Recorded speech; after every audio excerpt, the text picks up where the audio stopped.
या इलाही बख्श दे सईद को रोज़े हश्र तो।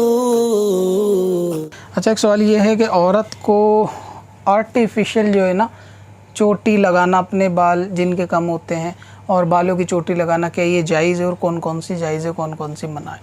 तो औरत को ये जो आर्जी तौर से चुटियाँ आती हैं यानी धागे वगैरह की जिसके अंदर कुछ शीशे नग वगैरह जड़े हुए होते हैं और अपनी चोटी में बांध कर उसको और ज़्यादा चोटी को बढ़ा लिया जाता है, तो काले रंग के ये धागे की जो बनी हुई आती है ब्लैक कलर के मोटे धागे की बनी हुई एक चुटिया आर्टिफिशियल जिसको बोलते हैं, तो इसको लगाना, ये इसको पहनकर नमाज़ पढ़ना ये जायज़ है, इसमें कोई कराहत वाली बात नहीं है।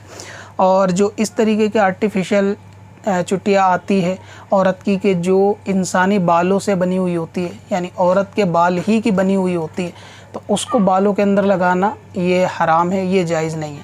इसको नहीं यानी अपने ख़ुद के बालों के टूटने के बाद भी उसको नहीं लगा सकते। इसी तरीके से दूसरे किसी और के सर के बालों को या उसके नकली चोटी को नहीं लगा सकते। तो औरत अगर इस तरीके की चोटी के जो रियल बालों की होती है अगर वो लगाएगी तो जब तक पहनेगी वो गुनाहगार होगी। तो इस तरीके से इससे परहेज़ करना चाहिए आर्टिफिशियल चोटिया से।